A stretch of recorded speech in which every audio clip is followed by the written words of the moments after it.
Hello everyone, this is Adam Meister, the Bitcoin Meister, the Disrupt Meister. Remember to subscribe to the channel, like the videos, share the video, take a look back in my archive at some of my old videos. They're a lot of fun, some good predictions, some bad predictions.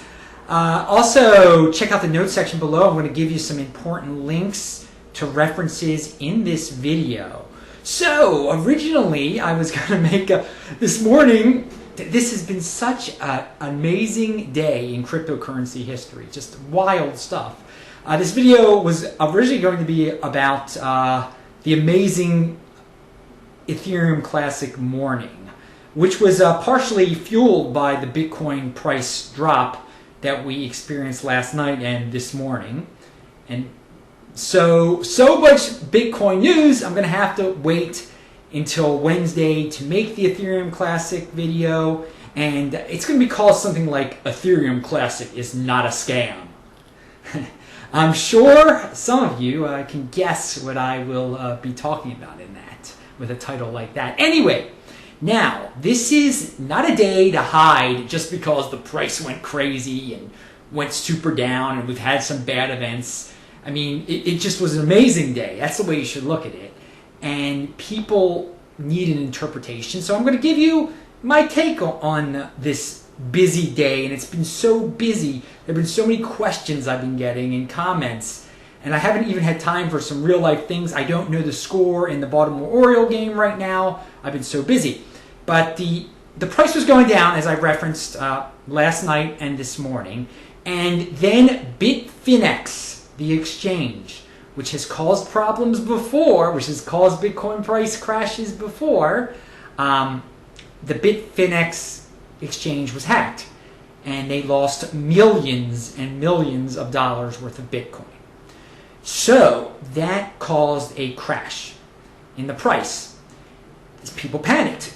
Hey, what are you going to do? They're not long-term thinkers. I mean, I've told you all not to panic. We'll get into that some more. But that panic caused some people, they saw the price drop to 520, or I mean, maybe it went below 500 for a while. I'm not even sure. Everything was so crazy.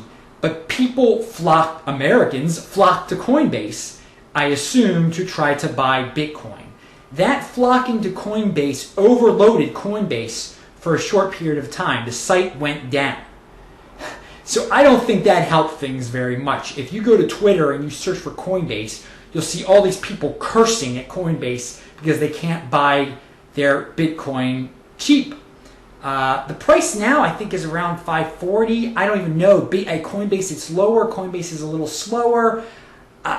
It's a little worrisome when you're trying to spend, thousands of dollars buying Bitcoin, and the main place where you buy it from is either down or it's slow.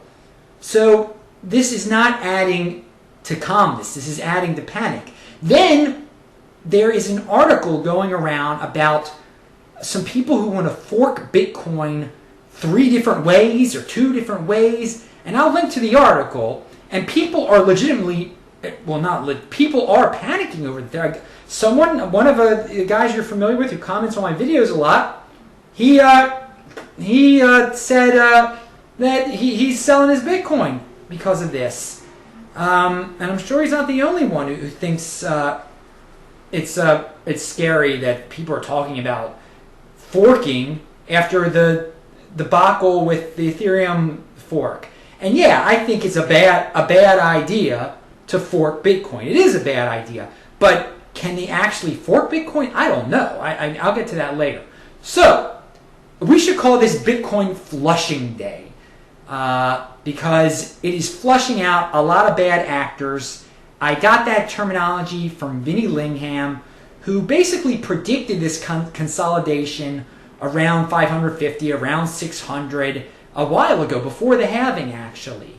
And he thought that this would flush out all the bad actors, the Ponzi schemes, maybe the bad exchanges. It also sadly flushes out people who panic. That's a side effect, and I think people are going to regret it because they're not thinking long term. They're seeing, oh my God, it went below $500. I got to sell now. I'll buy it back later. But you might not, and you might not. And then some people are just like, I'm out of it. I'm giving up. That's really the wrong attitude. attitude here, people.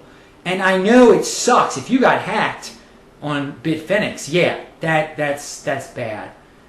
But again, I will link to some of Vinny's good stuff. He had a really good tweet today. Also, he's had a few good tweets today. You should follow Vinny on Vinny Lingham on Twitter. And again, he is richer than all of us. He is very successful, and he is a very smart man, and he is calm. And he warned people in advance that, hey, after this halving, you're going to need to be calm, or you're going to regret it. And some people are going to regret not staying calm on this big flushing day. So Bitfinex crashed because of the hack. This has happened before. People are also very angry, obviously rightfully angry at Bitfinex. They've suspended trading. They're angry at Coinbase for being slow. I mean, you know how you have these crazy rumors about Coinbase. The thing we can conclude is that there's some incompetence at Coinbase. There's no doubt about it. There's some incompetence at Coinbase. Does that translate into something much, much worse? I wouldn't get too worried about that. Again, Vinny was right about the halving weeding out the weak hands. The Bitcoin fork in the 3 articles, again, I will link to. I'm not going to give an opinion on if that's even possible, what is mentioned in this article, if it's just they're hyping up a small fringe movement. I am going to yield to the experts on this. I'm not... the Bitcoin group, I assume on Friday, they will talk about this. They have experts in technology that will explain if this is a legitimate threat. Obviously, if Bitcoin did fork, I'm sure there's some greedy people out there who just think, oh, a fork is cool because I'm going to get this new version of Bitcoin and the old version of Bitcoin, the third version of Bitcoin. You know, that doesn't seem like a good reason to try to fork something, and I don't know what type of momentum you would even get with something like that. But again, I yield to the experts on this, the Bitcoin group people. I'm sure other technical experts are going to chime in. This is not, when we're talking about forking of Bitcoin suddenly by mysterious people, not that this is even happening. It's just an article about it and Reddit about it.